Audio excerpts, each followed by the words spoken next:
Welcome, Payton, to Thank you. Sunday Sports Club podcast. Thank you very much. I'm happy excited to be to here. have. Yeah, I'm excited to have you here because I know fucking nothing when it comes to baseball. I know a little more than nothing.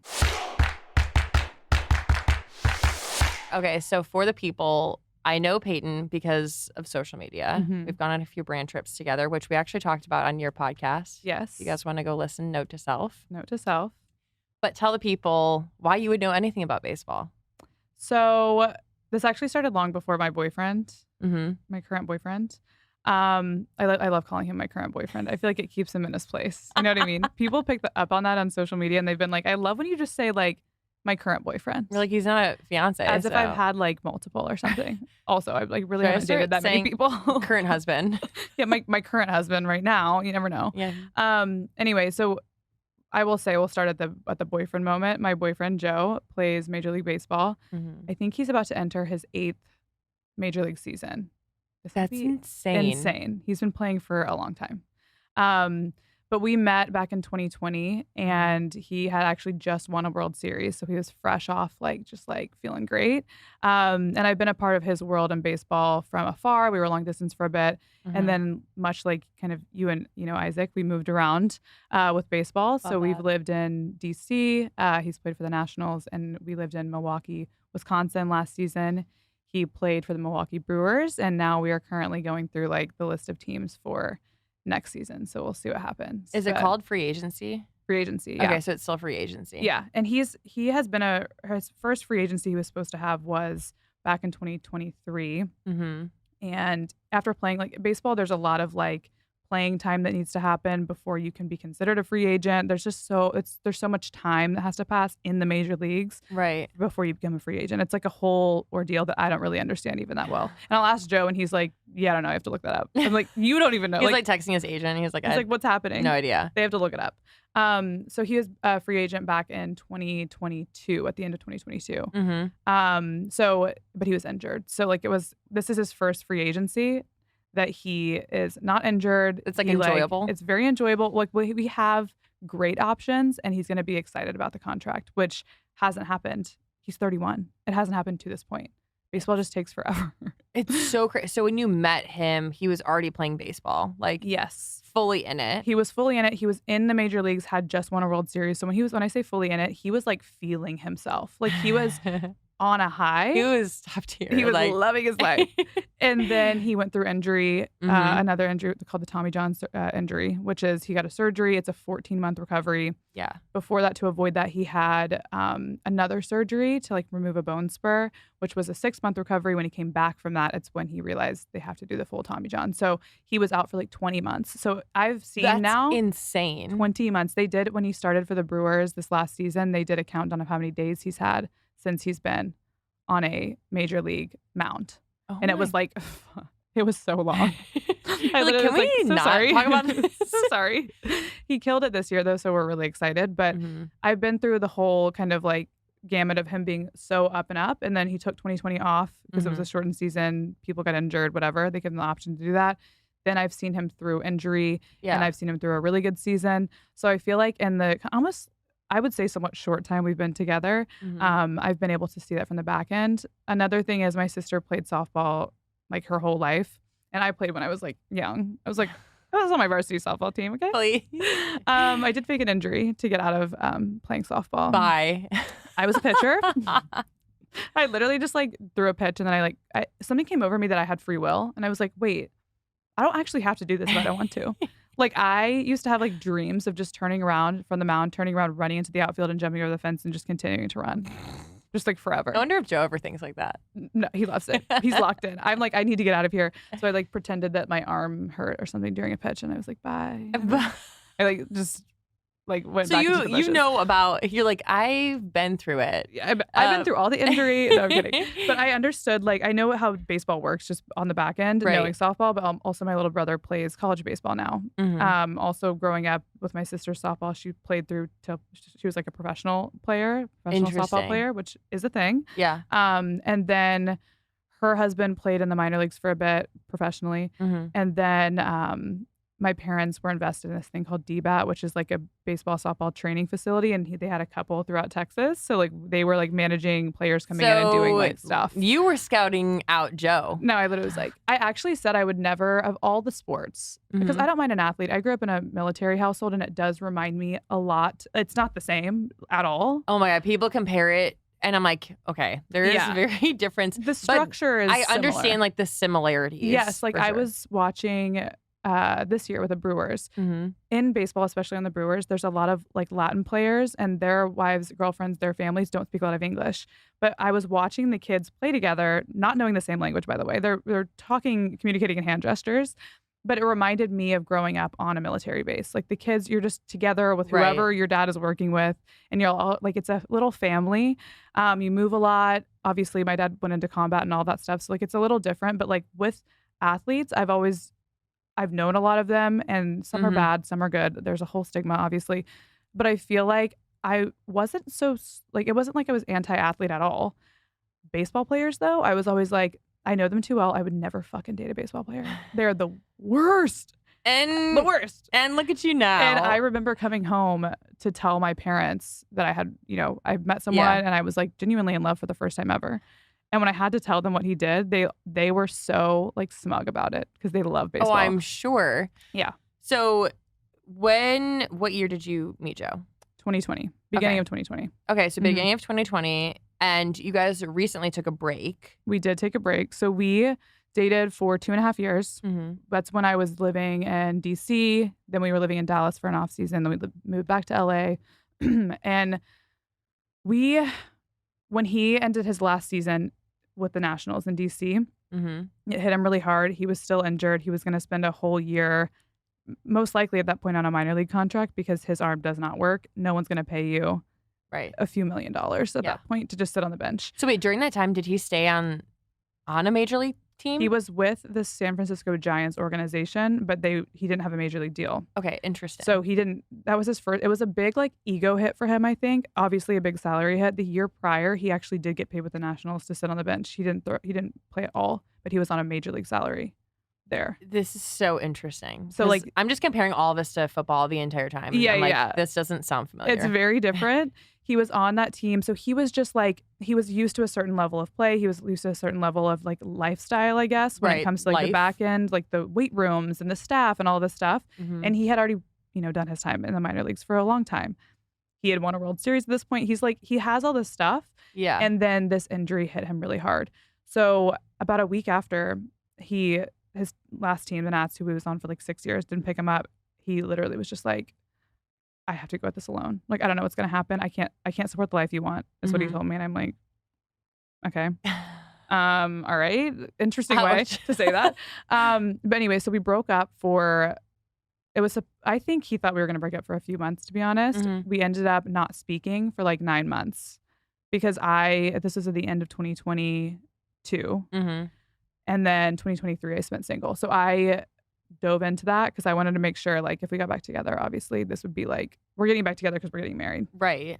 So, and also baseball is a lot to commit to. Like when you're going to go move in with someone, but you also, if you love someone, you want to support them doing that. It's a huge, like, I feel like as a significant other, you make a lot of sacrifices. Yes. Which, I mean, my audience, I've talked about it on the podcast before, was Isaac and I took a break. And there was a lot of different reasons as to why we took a break. But the idea of sacrificing a life that you want to live to do, not necessarily you don't have to sacrifice your entire life, because I think we'll talk about that too, is like how you've maintained your own identity. Yeah. But I think that when you are with somebody who's a professional athlete, you have to like, I mean, you didn't choose to move to Milwaukee last year. No. Like you're moving because you love somebody, because you want to support them in their career. And like, I laugh whenever people are like, why are you following him everywhere? It's like, we're in love. Like, yeah. What do you mean? Also, here's the thing. So when we got back together, that was a process for me to like, I needed to go through the process of like mourning him, not being in that world anymore,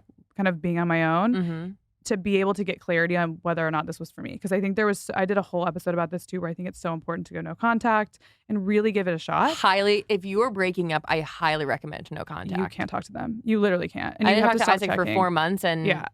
But I also went about it a toxic way. I didn't tell my family or friends that we broke up. I didn't tell anybody we broke up. So I was toxic, but yeah. but we didn't talk, and that was beneficial. Yeah. I think it was important. At that point, too, I was 29. So I was like, okay, I'm for serious now. Like in my 20s, I was fun. We were flirty, whatever. I want kids. I'm like, I'm serious now. And I'm going to be going through this process of kind of getting single and considering what I really want out of like the ether of this life that we had created together. Because obviously your brain's going to tell you go back. Right. Even maybe if it's not the right thing for you. So we went, we were apart for a while, ended up getting back together like last November of 2023. And then I lived in LA. He ended up going to Milwaukee. So I went with him in April of 2024. And I think what's interesting when people say you're giving up your whole life, one, I could see what they mean because we talked about this a little on my podcast. If you have a normal job where you have to be somewhere, you like, there's a lot of girls on the team who are their husband or the wives or girlfriends are nurses. So they don't live where their husband or fiance or boyfriend lives because they're a nurse and they have to be at a place. I don't have to do that. I just have to document my life. So like it did make things more difficult after being in LA for so long, for 8 fucking years, to be like away from obviously my friends and family that I had, not family, but feel like family, honestly, that I had here. But I didn't really give up a ton.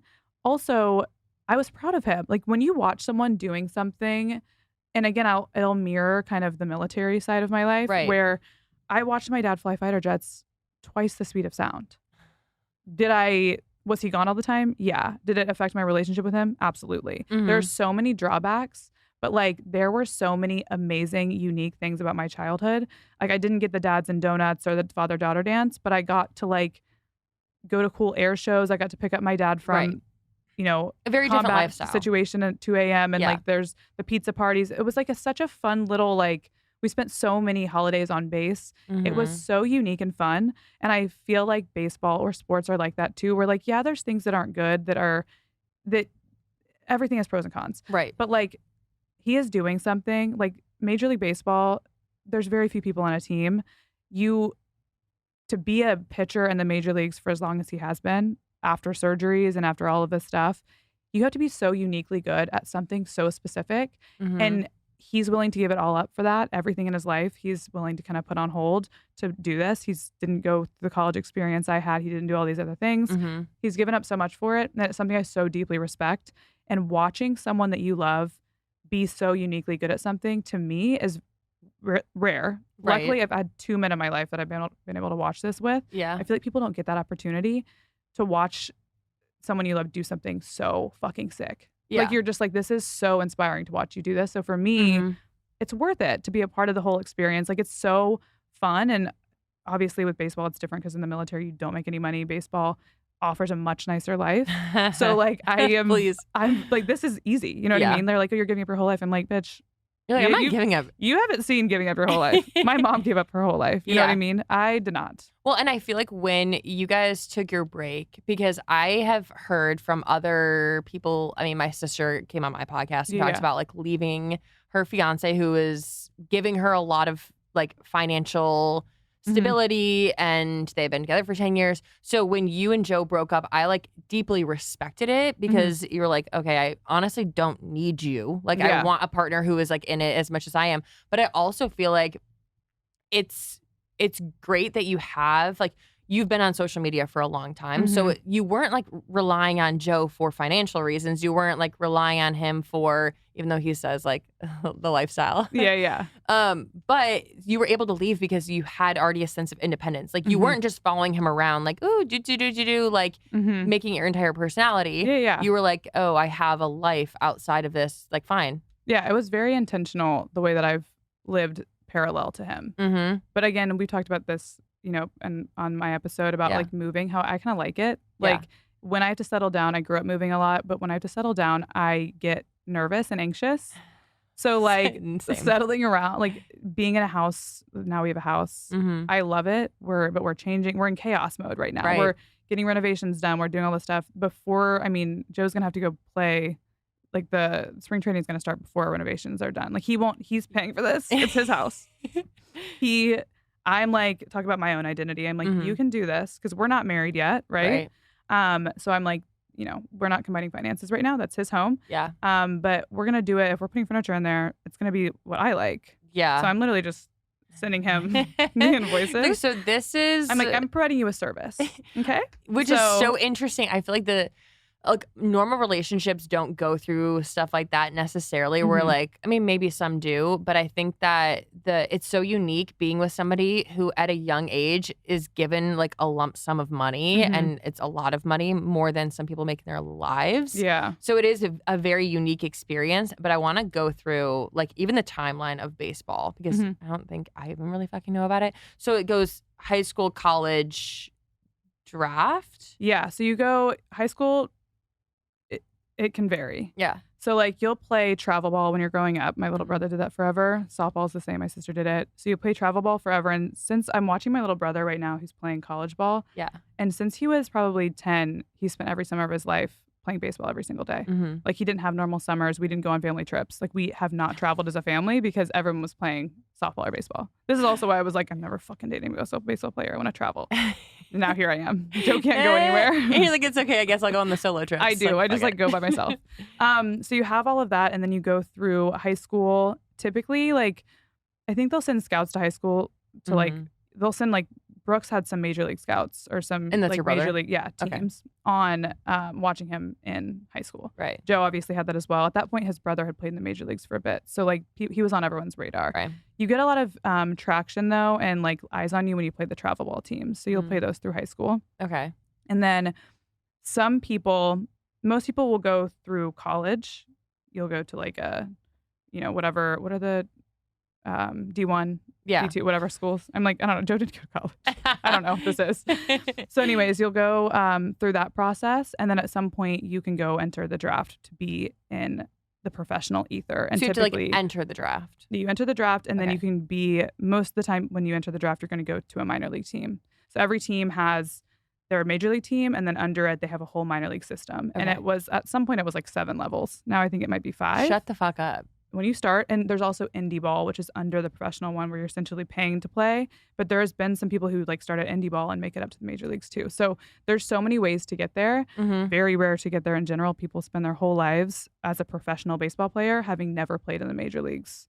I would say most people do that. A lot of tiers. A lot of tiers, and you kind of go up. I don't even know all the tiers. I know the top one is AAA. And there might be like high A and double A or somewhere in there. So those are like the top levels of the minor leagues. Right. So every team has their minor league system. They call it the farm. And that's where they literally like, get you ready for the major leagues, and people can raise through that to reach the top level and to be on that team. It feels like a meat market in a way. No, Joe's like, this is a lot. Like, please. It's a lot. So he's played on like minor league. Yes. So he actually went to, there is a caveat with baseball when it comes to college. So he went through high school. Then he was put into the draft right out of high school. So his senior year of high school, he was committed to go to UCLA. He had already done like all the orientation, all of that stuff, but he also had a sneaking suspicion that he was going to go really high in the draft that year. So the draft happens. They can choose from college players. They can choose from high school players. You're getting drafted to go, to be in a professional, the professional realm. So typically what will happen is you'll have these guys who went to college, they played for a couple of years, they have more experience, and they have time to grow. Like, they're a lot bigger. Joe was... I mean, compare an 18-year-old to a... 22-year-old. Right. So typically what will happen is no one ever goes in the first round out of high school. And when I say that, I mean people do. It's very rare. Rare, yeah. Joe was one of those rare ones. So he got drafted in the first round. And typically, if you're committed to a school, you wouldn't forego college unless you're going in the first or maybe second round, because it just wouldn't be worth it otherwise. Like, you'd want to go to college, increase your draft stock, and then go back into the draft so you can go You're like, higher. Fuck the education. Like, we're just talking about the MLB. Yeah. Who cares about the education, right? So anyways, you would try to, I guess you would try to angle it that way if you're trying to be smart about it. Right. So Joe went in the first round, so he immediately just started playing professionally. And when you enter that ether, I think it was the Padres. He was with the Padres. So I think his brother was actually playing on the major league team for the Padres at the time, which was really exciting. Yeah. So he got drafted with the Padres, and then he was in the minor leagues for, I think, like 4 years. And I think he had his debut in the major leagues in 2015. That's so... Okay, so then... Like, you can pull up from the minor. AAA. Okay, so from AAA, you can go up to the Yes. actual team. So I have realized this lately. Well, they're all the actual team, but yeah. Yeah, to the major league team. Yes. So I realized this lately because I was trying through, Joe had a small injury in the middle of the season. Mm-hmm. So I'm understanding what like the 40-man roster is. You can get like, let's say so you're 40-man. For baseball, it's 40-man roster. Yeah. Okay. I'm pretty sure it's the 40-man. I think it is. Anyway, so you get pulled up onto the team. You kind of know this via spring training. Like a lot of people get invites to spring training, and then you'll get like an offer. You can get like a minor league deal, which would be like AAA. You can get a major league deal. Either way, you have an opportunity. Like let's say someone gets injured, which happened to Joe's team a lot last year. There was a lot of guys on the IL. So they pull up a guy from AAA. Like it happened all the time. So there'd be girls that would come up from AAA. Or there was like one of my best friends on the team last year. Her fiance ended up being one of the best pitchers on our team, if not, in my opinion, the best. And he was on a minor league contract, and he was getting essentially paid per game up in the major leagues. So he's still getting paid major league money per game. Per game. Yeah, that's what typically happens. I'm pretty sure. Now I could be wrong. This is just how Joe explained it to me. So Joe was injured for a bit. They ended up you could trade for another pitcher, or you could pull someone up from your own organization. So from the AAA. So they did a couple of those things. I think my friend, her fiance, ended up coming up to pitch in Joe's spot. And then like another pitcher would get hurt, Joe would return, and then they just would never send him down. He ended up pitching like in the playoffs and fucking killing it. So it's so weird. Like it's like he was so good, but he was on a minor league contract. And things happen like that all the time. Where like some of the best players, like some of the guys who get paid hundreds of millions of guaranteed dollars, by the way, absolutely they get injured midseason, they don't play at all, or they just don't produce that year. There's these minor league guys that are getting paid so much less and producing so much more. Which is because for football, there's no minor league. It's literally just like an NFL team's practice squad, and then you have the 53-man roster. Yeah. So there's really no pulling up. Like if you pull somebody up, you have to keep them on the team, but then you can always get cut. But if you're like when Joe is playing for the Brewers, like he can't just get cut in the middle of a season, can he? He can, but they'd be like wasting their money. Yeah. So like he could get traded. Guys got traded. So it's guaranteed. Someone like essentially buys out your contract, I'm pretty sure. So we had guys get traded we had a guy making a ton of money who wasn't producing, and he ended up getting traded to another team. And I guess they just pick up his salary, basically. Must be nice. So, but it's pretty crazy because a lot of it's based on the previous year. So like it's like some guys get paid a fuck ton, even if it's a 1-year deal. They're getting paid like a lot more than someone who's producing more than them. But the previous year they produced a lot, so they get.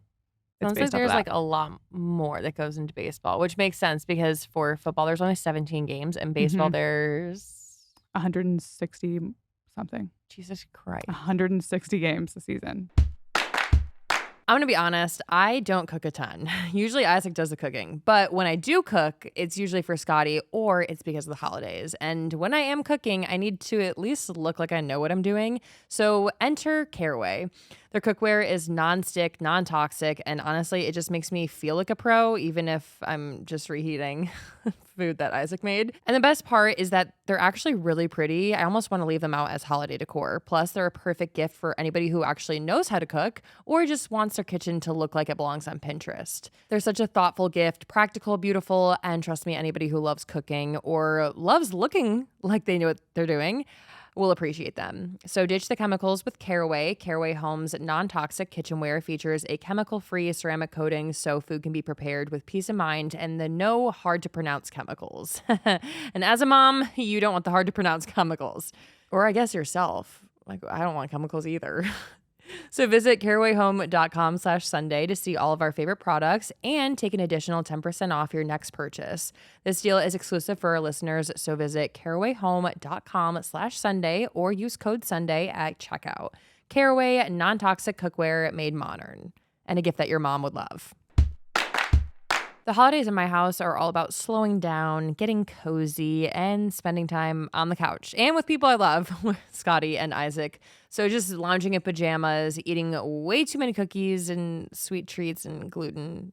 Sorry to my stomach. But let me tell you what, Cozy Earth has made those moments even better. Their bamboo sheet set, life-changing. Like, I didn't know sheets could even feel that soft. And I like sleeping in a cloud. They're stretchy, soft, and cute enough that I don't feel bad about wearing them all day.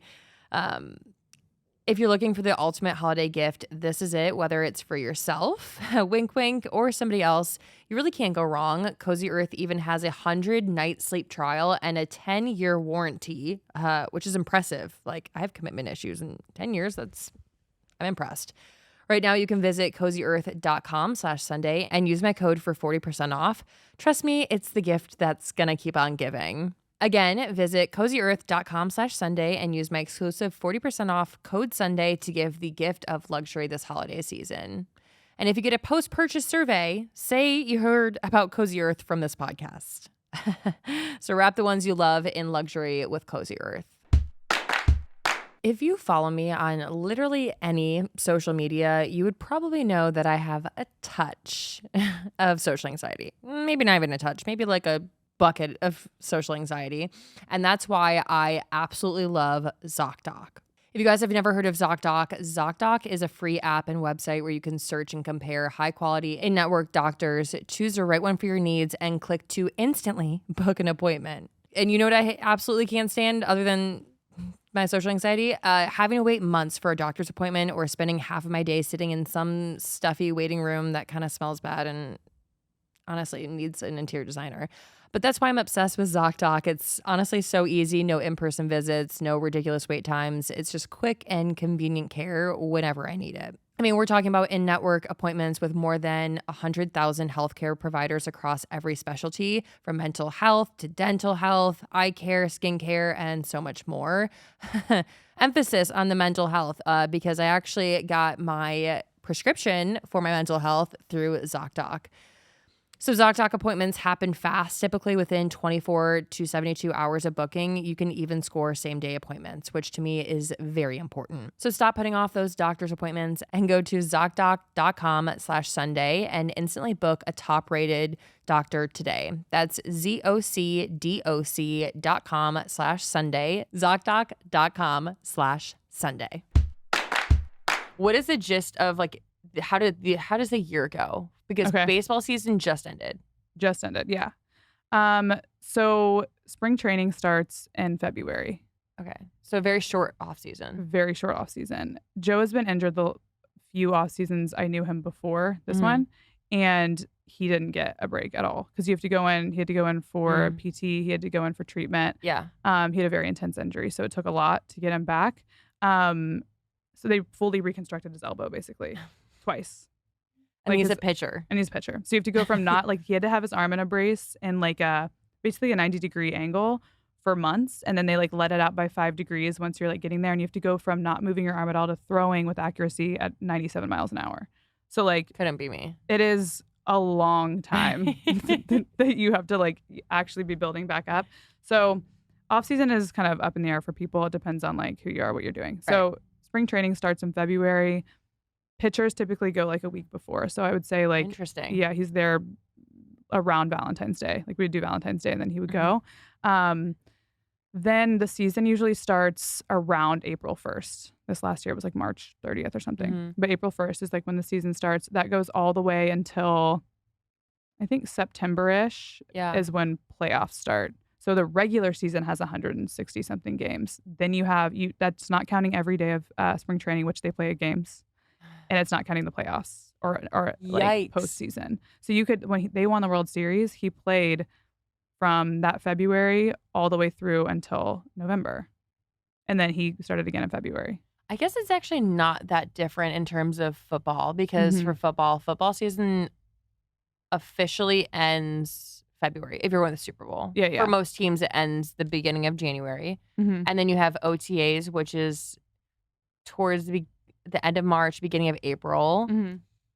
And then you do that for a few months. Official off season's like June, and then July you go to camp. Yeah. So I guess spring training is either in Arizona or Florida. Depending on the team, yeah. So when he was with the Nats, he was here. I say here. I think I'm in Florida right now. He was in Florida. Okay. So he was there for a while, but there are more teams that do spring training in Arizona. Like the Brewers did it in Arizona. So you could be in either of those places, and then you're going to go wherever you're playing, obviously. I will say, like, this last season we were in Milwaukee, but, like, I was in Milwaukee. Joe was sometimes in Milwaukee. He was 80 games. He was somewhere else. Yeah. You know what I mean? And then we live somewhere for the off season. And so they're called series, right? Mm-hmm. I've been watching my baseball wags. Yes. So if he goes to like play in Chicago, he could be there for like a week. Yeah, it depends. Sometimes they'll play. I mean, sometimes they play 2 games. That's kind of rare, but they'll play like 3 games, a 3-game series, or a 4-game series also can happen. Also, there's times where like, let's say a game got rained out because a lot of these places don't have, like what's it called, the roof over the arena or field. I didn't even know that there would be a roof over a baseball. The Brewers have them. Really? It's great because like in DC they were rained out constantly, and like that means the game's supposed to start at 7. They get rained out till 9. They start the game at 9, and it's a baseball game, so it goes until 12:30. This is also before they changed the clock. They have a pitch clock now where the pitcher has to receive the ball and then throw it to the catcher again in a certain number of seconds. Ooh. And it made the game a lot shorter. Interesting. And if they don't, they get a ball against them. Really? There's like a penalty. So it makes the games really a lot shorter. There's like no flags being thrown in baseball, but there are. There's just like, that's the penalty. Okay, that's interesting. So they'll get like a pitch clock violation. But this was pre that. So like DC was always rained out. They're starting the games late. Or what can happen is, let's say the game gets completely run out or rained out, but you can't schedule it for the next day because you're going to be in a different city that day. Yeah. They'll have like one game. They have to play against a team to like make up that one game that got rained out. So like they'll have a whole ordeal. The Mets had to do that this year when we played them in the playoffs. They had to like go play in Arizona or something, which sounds like really expensive. Expensive, yeah. Because they travel on a 737 is usually rented by the team. Most teams have done that. So they rent a plane and they just charter the plane all around all year. And so you guys just bought a house in Florida, and so if he plays for a team next year that doesn't have spring training in Florida, he's gonna have to leave. Yeah, he'll go to Arizona. Do a lot of MLB families stay in the same city as like where they spring train or where they play? It depends. I think people usually choose Florida or Arizona, not only because of spring training, but because of off-season training. That's like the best. So we moved to Florida because we are 15 minutes from where he trains. Okay. And it's like one of the best places, if not the best place for pitchers to train in the U.S. So that's why we're there. Which makes sense because like the facilities are there for the spring training stuff, and most of the people he's working with, the strength coach, all of that stuff at that facility, work for major league teams. So it's all of his friends, like half the team, half of the Brewers pitching. Especially like where he was in the bullpen, this like half the season. So all those guys are at this training place with him, so he sees them every single day. It sounds like there's so much movement, just like with like the season, going to different teams. How long is like the common contract? Or I guess they're not like a common contract. I don't know, honestly. I feel like a lot of guys have like 1 and 2 year deals. If you're young, you might sign something big. If you're a superstar and you're young, you're going to sign for like a long time. As you get older, the contracts, like per year, you can make a lot of money, but you could have like a shorter contract. Okay. Yeah. And so there's a lot of moving around. So you've lived, which you're used to moving around just from like your childhood. Yeah. But you like moving around, how do you make friends? So I feel like I naturally just had friends a lot of the places that we lived. Like DC was easy to make friends. I just knew people already. My degree is in politics, and there was some people I knew from school there. I did not know that. Yeah, that's what my college degree is in politics. Jeez. And here I am on a podcast. But yeah, I studied that. So it was actually really cool to be in DC, and I was just like really involved. Also really close to New York. So I was in New York all the time. Milwaukee was a lot harder, like we talked about. It's like I guess the girls there on the team were in a different phase of life than me, for sure. Yeah. And everyone's exhausted. I mean, you're at a game every single day. Typically, if you are with a position player, married to one, dating one, whatever, a guy who plays first base, he plays every single day. Like he plays every single night. He hits every single night, and he is in the field every single night. Is there like a second string, third string, or is it? There are, and there's guys that can come in like and play certain, like some guys will be a catcher, but who can also play first base. And they'll do that to give guys a break. But typically you're playing every single night and you're hitting every single night. So how many guys are on the field at a given time? 9? Question mark. Okay. Interesting. I don't even 1, 2, 3, 4, 5, 6, 7, 8, 9. Yeah, I'm right. Okay. Because I'm like, if there's 40 guys on a team, like how many, like. So the pitching takes pitching up a lot of it. Interesting. So you have like the starting pitcher. For each game, you'll have a starting pitcher. ideally on a team you have 5. So they rotate out. So because you would ruin your arm if you pitched. They will typically go 100 pitches a game. So they don't go per inning. They go per pitches because they don't want you out there throwing, more than X amount of pitches because you're going to start tearing. It's impossible to do that all the time. So you have your starting pitching, and then that's a rotation of 5. Then you have your bullpen, and that's when you'll have some guys are middle relievers will pitch a lot. If the starter's not doing well, they'll pitch 100 pitches even almost. Then you have a guy who will come in. I learned so much about pitching this year. I thought it was wild that you were oh yeah, Joe's pitching this one game, so I'm just gonna go to that one game. Mm-hmm. So when he was starting, that was easy. Mm-hmm. After he had a herniated disc in his back this year, so he was out for a month, and then they traded for 2 new starters. So he ended up going to be a reliever. Okay. And through that, he would start at random. Sometimes he would come in the second inning because someone wasn't doing well. He loves being in the bullpen. It's all the pitchers that sit out in the outfield. You've mentioned the bullpen. I have no idea what that is. Yeah, so that's all the other pitchers. There's the starters, and then it's everyone else. Some guys are closers, and they only come in if it's the game you're about to lose or win, and it's a really clutch scenario. A closer would come in, and they throw over 100 miles an hour, psychotic pitches. Just they're so specialized. Yeah. There's some guys that we had a guy on our team who was a lefty, which is more rare. Mm-hmm. And he threw, I think they call it sub something. So he threw from the side, and the pitch came from down below.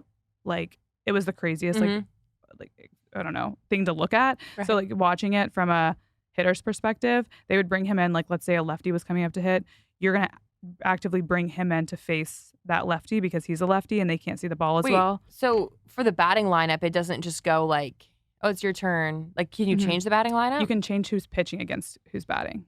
So let's say the someone's coming up, let's say a starter has pitched their 100 pitches. Mm-hmm. The next guy up is a lefty.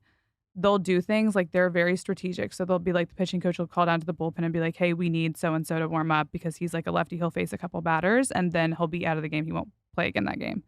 What? He'll just pitch 1 inning and then leave. They're very strategic about who's coming up, who they're gonna bring in for that. They'll throw a couple guys a game after the starter leaves. And that's all strategic. And then they also have to make sure that if Joe pitches 1 inning on Tuesday, he's available to pitch another inning on Wednesday. Mm-hmm. But then he probably wouldn't be available on Thursday. But it depends again on who they need. And their bullpen was huge. There's a ton of guys waiting in the bullpen just to figure out if they're going to play that day.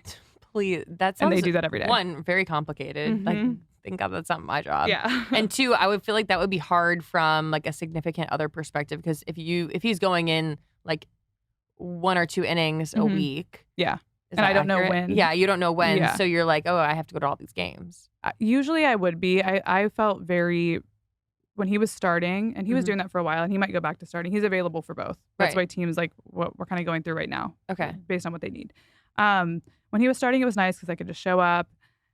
All the other girls are fucking, I'm so tired. I've been here every single day. My child is screaming. And I would just show up. My hair is done in curls. I felt I was a football wag. Yeah. I thought it was time for me to grab a beer. They're dude, I've been here every day. I can't do this every day. But when he was relieving, I actually really liked it because it wasn't when you're starting, you're going 5 innings. Mm-hmm. I'm sitting there stressed as fuck. For 5 innings. For 5 full innings. And I'm annoyed and I'm mad usually. Even if he's doing well, I'm just please, I don't want him to get hurt. These balls are leaving the bat in excess of over 100 miles an hour. I'm I don't need, you're the closest person to that experience. I've seen bad things happen too where pitchers just get a ball hit back at them and they're shatters their face. Oh my God. So terrifying. So yeah, so I'm nervous the whole time because you want him to do well. Also, there's times when he had his Tommy John surgery, he came out of a game and just came home from the hotel and was I think I'm going to need surgery because he threw 1 pitch and he felt it. Probably felt, yeah. So I was just worried all the time. Mm-hmm. With the relieving, he comes in, fucking kills it. He did a great job as a reliever this year, which is going to be great for him for his, next contract. Right. He would come in, he'd pitch an inning or 2, and then he's out. I'm perfect. Honestly, not bad though. Selfishly, I'm having a great time. Whenever people say oh my God, your husband is on practice squad or whatever, I'm yeah, but he's not getting hurt. He's not getting injured. I know he doesn't. I know he wants to be out there playing. Yeah. But I'm this is not the worst thing in the world. He's making it. For football, he's making the same amount no matter if he's playing versus if he's not playing. Now, there's player performance checks where you get a certain amount of money if you play a down in football, it's weird. It's kind of like a bonus check, I guess. It's like player performance. So he's going to make the same amount of money no matter if he's pitching or if he's not pitching, correct? Mm-hmm. You get more money, though, if you make it to playoffs or like there were incentives like when he was offered his last deal with the Brewers because he had been injured previously. Right. They were like, okay, we aren't going to give you from like scratch a major league, like a spot on the major league team. Everyone's kind of fighting for a spot during spring training. If you're making a ton of money, obviously you're probably going to make the team. But like, because there are guys again here making $300 million or more. Like I'm pretty sure the fact that there's no salary cap in the MLB makes me nauseous. Well, you know Shohei Ohtani, who's now playing for the Dodgers. I don't. But he's like the intense. most. I think he just signed for $700 million. For a year? I think it's like 10 years, so he's there for a while. But let me see this. You're gonna fucking die. This is not any playoff money or any incentive. But it's so interesting because if I look at baseball and football, yeah, baseball has more games, so they probably have more money. But football is like one of the most televised sports in the world. Baseball is actually is it more very televised? Popular? Yeah, it's a very popular now. Shohei is Japanese, and in Japan, like the World Series was watched by like just like multi millions of people. Also, like in Latin countries, it's an extremely popular sport. So Football's internationally, only America. Yeah.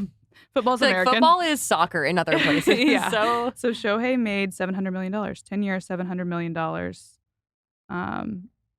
Yeah. The Dodgers paid a lot of guys, like a lot. I mean, I would say some guys, and so not $700 million, but like multi-hundreds of millions of dollars. So if an MLB team has more money than another MLB team, they can pay more. Well, that's why the Dodgers and the Yankees are in the World Series. You know what I mean? Ooh. They've got a lot of fucking money. Yeah, that's really interesting to know. So confession, I've always wanted to be one of those people with a perfectly curated skincare routine. I'm trying to figure it out still. And one of the things I've been doing is trying a few new products. And one of my favorite products recently has been the Drunk Elephant's C-Luma Hydrabright Serum. It sounds like a mouthful, but it's honestly such a great product. And I want the results without all the drama. And I've kind of always been nervous when it comes to vitamin C because my skin is a little sensitive. And by sensitive, I mean like me postpartum or like one wrong move and I'm looking blotchy for a week. But this serum is gentle and effective and no irritation. So just brighter, glowier skin. I mean, who doesn't want that? I want that. It's lightweight, absorbs fast, and it makes me feel like I have my life together, which sometimes I don't really feel like I'm succeeding in, but at least I have my skincare together. So this product has 10% vitamin C, which reduces blemishes, fades hyperpigmentation, and improves skin clarity. I have suffered with severe cystic acne throughout college, and I have a lot of hyperpigmentation and like acne scarring, and I'm still trying to figure it out. And this is a product that I want to keep on my team. Nudge to sports there. So discover Drunk Elephant's C-Luma Hydrabright Serum at Ulta beauty stores and online at ulta.com. So a lot of people have pregnancy cravings, but I had cravings for things that weren't actually food. I just was thinking about all the things that I all of a sudden couldn't do when I was pregnant and I wanted to do. And now that I'm not pregnant and I'm also done with my breastfeeding journey, I can do them. Enter Ideal Image. So I have been wanting to do laser hair removal for so long just because whenever I'm going on vacation, I despise going and getting a wax. Like, one, it's just kind of uncomfortable to do. And two, it's actually uncomfortable, like physically, it's kind of painful. So Ideal Image is North America's #1 medical aesthetics brand with over 20 years of experience and 20 million successful treatments performed. Laser hair removal treats hair follicles right at the root to permanently reduce unwanted hair. So typically, if you guys aren't familiar with the process, laser hair removal treatments are scheduled every 6 to 8 weeks, and they're pretty simple, pretty painless, and a lot of benefit. Ideal Image provides a personalized and premium experience grounded in transparency that delivers real results, and I'm talking about real results. They are North America's #1 medical aesthetics provider and a place I just feel very comfortable trusting my unwanted hair with. Sorry, I don't know why it's so funny to say that.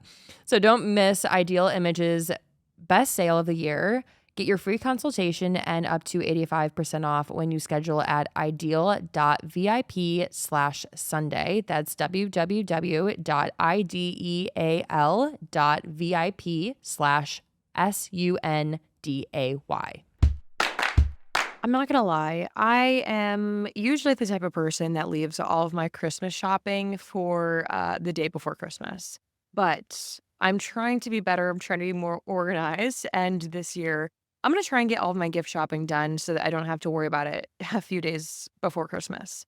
So I'm hopping on my shopping now. And speaking of shopping, Macy's Friends and Family, you can take an extra 30% off gifts and 15% off top beauty brands. They have something for everyone. I'm going to get my daughter her first pair of Uggs. You guys, how cute is that going to look in a pair of Uggs?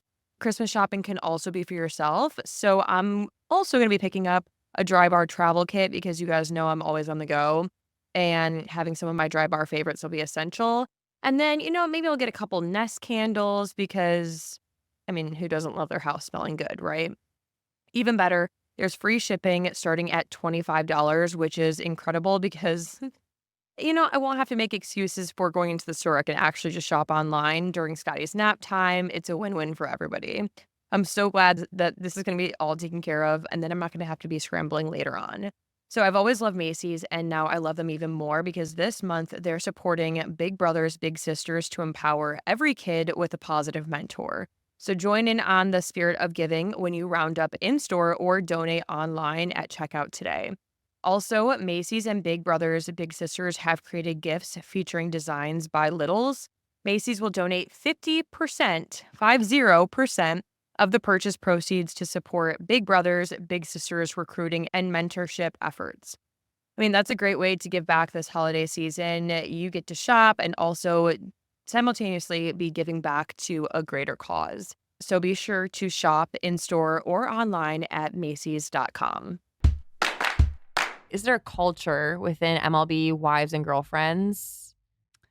I would say it's the most low-key of any of the sports I've come across. I haven't been around a lot of, let's say soccer girls, but I feel like I know it's probably different internationally for them, but Right. I've been around a lot of hockey wags. I've been around the tennis girls. I've been around a lot of football girls, obviously. Basketball, I've known some, but not a ton. There's a glamour meter, right? And Right. it's interesting because baseball makes so much money, but the glamour of it all, it's very Americana. It's the girls are not dressing up. Very rarely are they wearing something that's not athletic wear. Because Right. again, they're at a game every single day. So I wouldn't want to dress up either. they're not getting dressed up. They're not we're not going, hard. We'll have a sweet night and we'll have free food and everyone's perfect. And someone has a teeny amount of champagne. And I'm please someone. You're I'm getting blacked out. Literally, I'm getting blacked out. So then, amongst the girls, obviously, you guys aren't wearing stilettos and whatever to every if you're going to a game every single day, you're not doing that. But for playoffs, you guys step it up. I'm saying you guys. It's not a stereotype, but a little bit. I mean, we had some girls do matching, teams will do matching stuff. There was a lot with playoffs that I didn't realize because I started dating Joe after his win. Yeah. So I didn't realize we had matching stuff and people tried a little harder. But typically girls aren't even wearing makeup. It's just not really a thing. No one's putting makeup on. It is so different. It's so different. It is so different from baseball. So they we'll be up in the suite and everyone's just exhausted. We have a lot of meetings too. We had a lot of team meetings there's a lot of things going on. Also, all the meetings had to be done in Spanish as well because there's on his last team a lot of Latin players. So there's a whole Spanish side of the team that we travel with, but we don't even really know. It's a whole thing with baseball, and that's very normal for teams too. So interesting. And so for football, some girls' wives, girlfriends on an NFL team, well, they're not on the NFL team, you know what I'm saying, but some of the wives and girlfriends of football players, when it comes to playoffs, they will get a private jet to go to playoff games. Yeah. And all the girls will throw money in, you'll take a private jet. I've never been lucky enough to do this. But for baseball, y'all get to travel, yes with or no, with the team. It changes per team.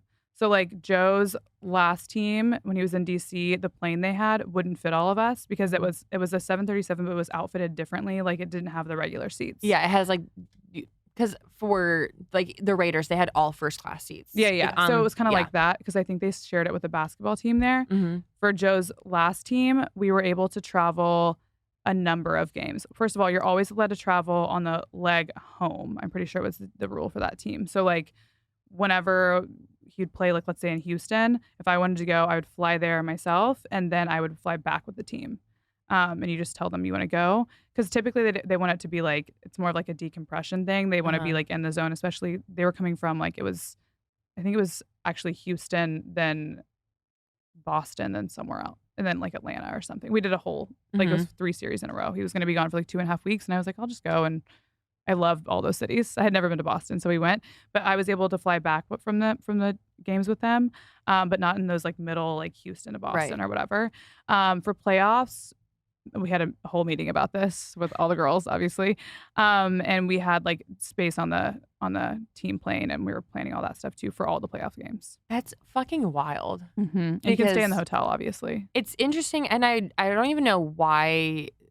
Like baseball, it seems like some of these teams like view the player as more of like the whole, like, oh, they have a family, they have kids. It really depends on the team. Maybe it also has to deal with like the fact that they play so many more games. I think it has to be that because I think like I've been watching now that it's football season, all the girls doing their like, you know, the game's about to start. They go down to the field, they hug their significant other or whatever.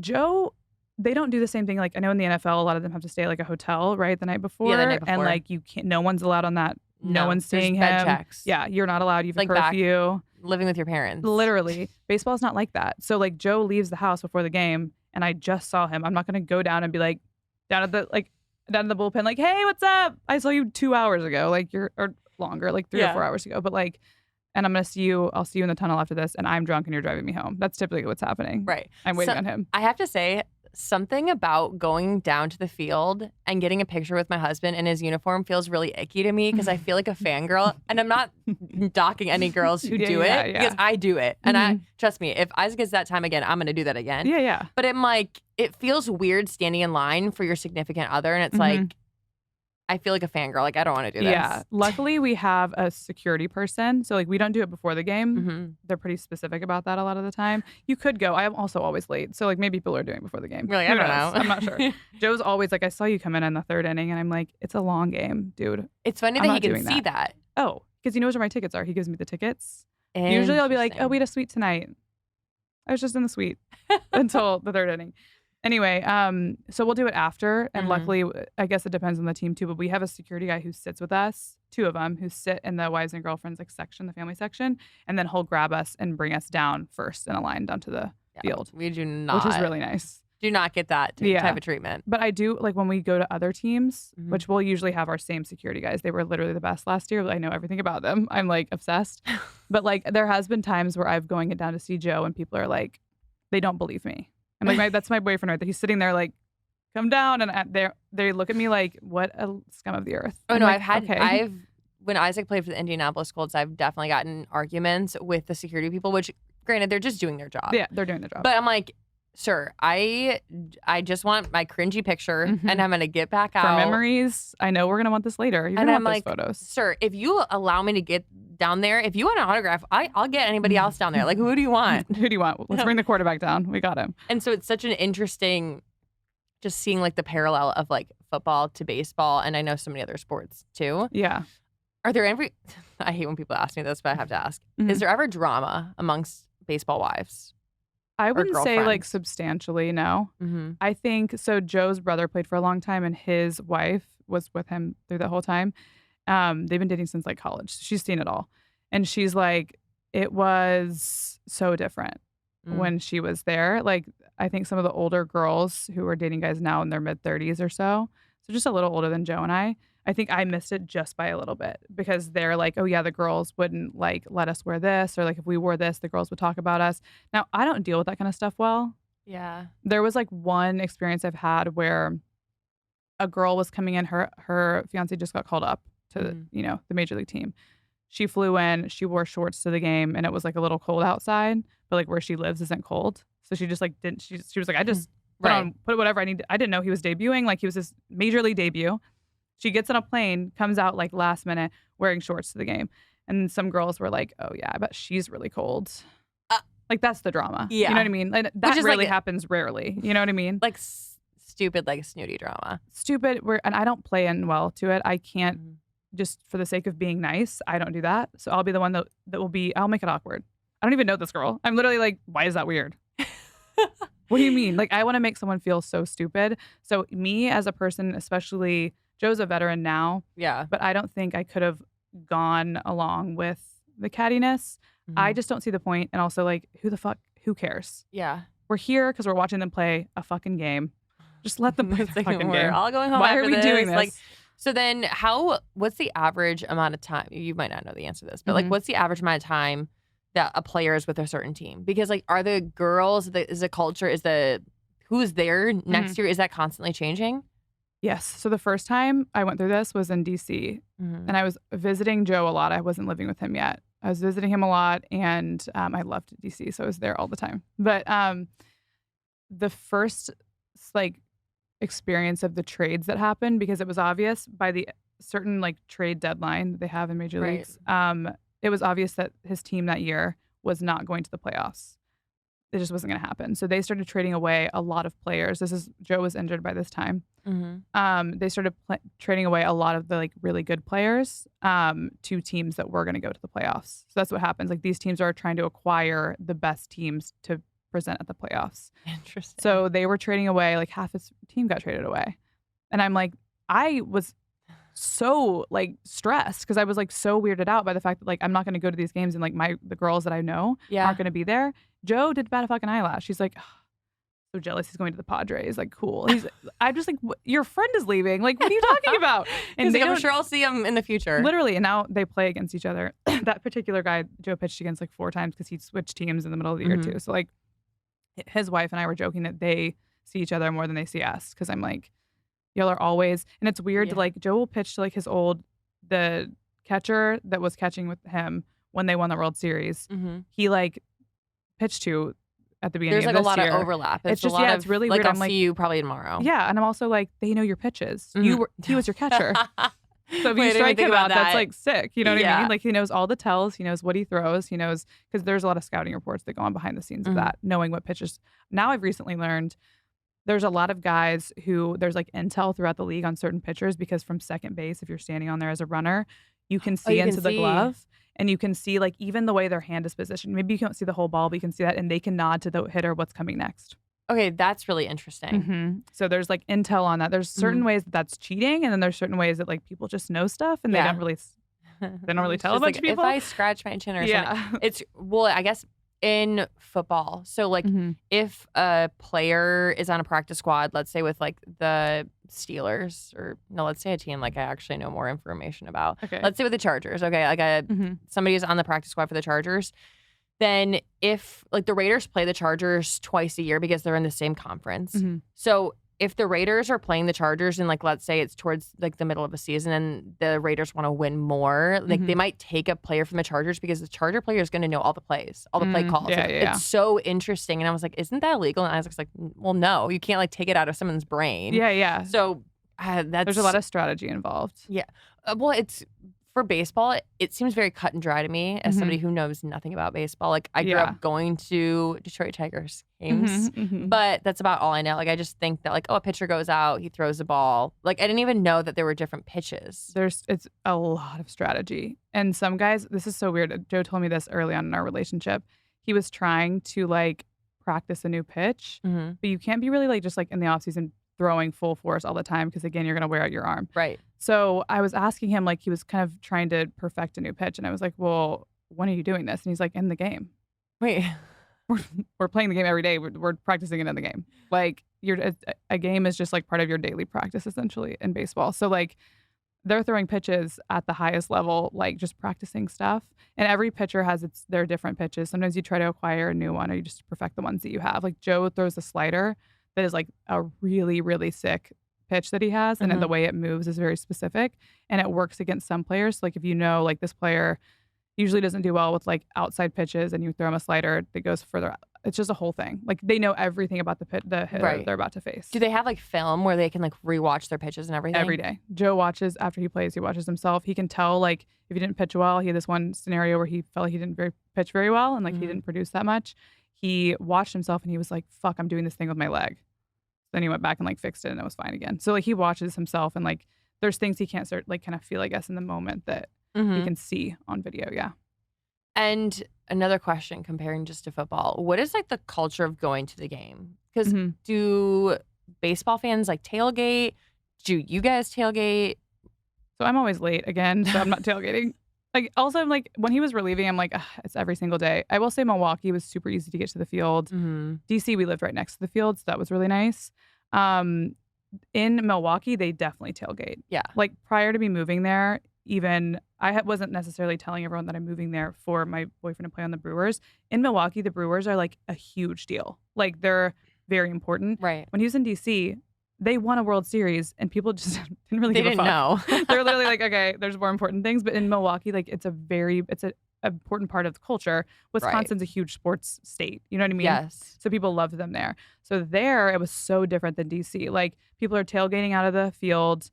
I was told that prior to moving. I'm like, what do people do in Milwaukee? And I've had so many people be like, oh, you've got to tailgate a Brewers game. You're like, okay. Okay. Like, I'm going to be late. Sure. I'm not doing that, but okay. But it looked really fun. They're all tailgating outside the field. There's some bars I noticed at the end of my stay there. I went to like a little happy hour thing. Some of the bars in one of like the main like college areas, because it's a college town. There's colleges there. Have shuttles that when you buy a drink, you get a wristband and they will shuttle you to the game. It's like a whole citywide thing. I wonder if I it's think the is sick. Midwest. I think it is. I love sports in the Midwest. Yeah. That part of it was really fun being in Milwaukee. Like it's just people love the team. They love the Bucks. They're just a big sports like themed state. Right. You know? For like, do the girls can you always get a suite, or do you have to pay for the suite? Does the team ever offer a suite? Dependent on the team. So like sometimes there was when we were with DC, we had a suite that all the guys went in on together, I think. So we always had a suite to be in. Right. Helps when you have kids and stuff like that if you don't want to have them in childcare. Totally. And it's really hot in DC. Yeah. So like you want to be in AC. How much does a suite cost? I have no idea. I know it was expensive because we got one for the playoffs for the first round. And when we were in our meeting, they were like, if you see the team owners, thank them. Okay. Be kind. Because once the game ends, we all go down in the tunnel outside the clubhouse where the guys are to typically like wait. And that's also where I would park. That also is cringe to me, is like waiting for Isaac. I have to have a DD. Like someone's gonna drive me home. Oh no, same. I'm waiting for Joe. Like Isaac definitely drove me home blacked out. Joe's always like, it looks like you enjoyed the free liquor and the suite tonight, huh? And I'm like, I did.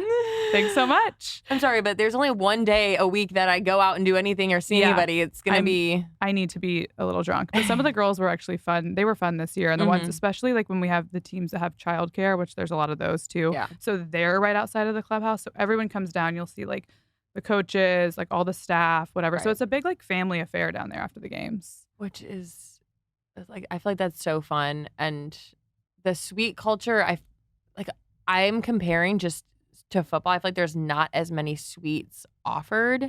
So it's so interesting, especially because it's like team to team, like how much they like put thought into like the family. Like, are there teams known around the MLB that are better with family affairs? Or I would say his last team, even though they're a small market team is what they're called, so they're not like a Yankees or whatever, they were really fucking good, by the way. Like, as much as I'd love to be in a New York or like a Philly or something like that, this team, the Brewers, with what they're shelling out, they're not paying nothing, but they're not shelling out as much money. They were so fucking good. So it's one of those things I'm like, Joe, I don't want you to play your old team this next year. Like, I don't want you to pitch to half those guys because they're so fucking good. And it's like, would just suck to pitch to your old teammates and they be so good. But even that, with their small market team abilities, they really took care of the families. So like there's some teams maybe that are massive market teams who don't really care about the families that much, but they just have so much money. You know what I mean? That like they can shell out like, stuff. Here you go. But it's really what the guys choose. So like for playoffs specifically, the players were allowed to choose, or they were able to choose kind of with the team owners. Do we want 2 planes to go out to to playoffs? So we have like one for players and staff. And the single guys specifically are like great because like some of the people have like 4 kids and they're all young and they're screaming the whole time. So they're like, 2 planes, please, 2 planes. So there's like a family. I haven't even plane, thought about that like, either. Oh, there's a lot. You just are with all the babies all the time, and there's a lot of babies. Yeah, we like to.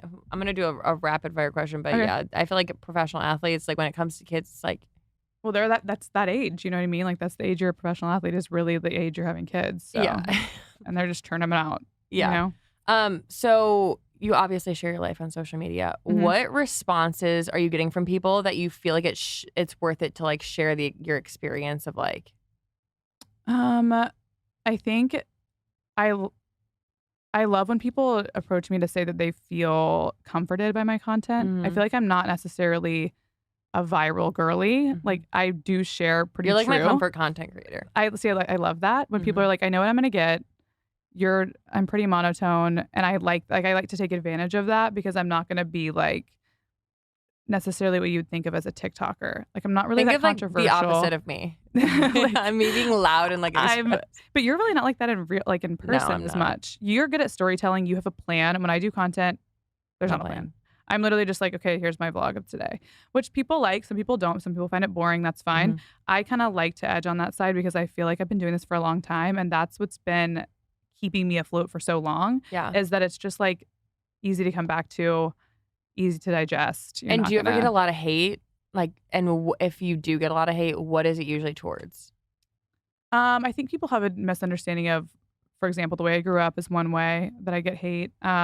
Being from Texas, people assume things of me that are not true. I'm pretty open about like political things specifically, like you saw my social media during the election time. I am very straightforward and very open. If I believe I need to say something, I'm going to say it. So I will. And I lost followers because of it, but I just like. I did too. And I was like, I thought we knew. Yeah. Like, I thought we were on the same page. Like, if this was a deal breaker, you would have already unfollowed me. Yeah. Have you heard of the other stuff I've said? Like, this is very much aligned with the other stuff I said. But I was very open. I've never been one for virality or like followers, but I feel like I've built a good community. So when someone says like, I'd love to be here, I've been following you for like since college, people will say, I'm like, I'm 30 years old now and you've been following me since I wrote on a blog in I was going to college. say, I feel like you have a very like solid community, which is great because I feel like some other people, it's like a quick to fame and then quick to be like. Well, you feel like you always need to be entertaining, which I think you should be, but here, especially in LA, where everyone's about virality typically, I had a lot of people I saw get so burnt out because they're like, hey, what do I do next? I have to move here and do this and do this. Right. Naturally, I think I'm kind of already doing that because I'm forced to move, which is kind of a blessing because I'm like, there's something making me interesting. Moving vlogs do well in general, but like I'm forced to do them. Right. So like, okay. I like that. I think that something I've always feared about is people only liking like, oh, the NFL piece, or people only liking, oh, the pregnancy piece, or like only liking one part. And I'm like a whole person. So I feel like that was like a phase I was a little worried. Yeah. About. It can be hard because people will say, for me, I did a lot of single life stuff because I was single until I was 26, basically. Right. And I was very vocal about like how much I loved it, all of the stuff. And I think me staying single and all that stuff led me to someone that I fell in love with because I didn't like, Settle. I did not settle.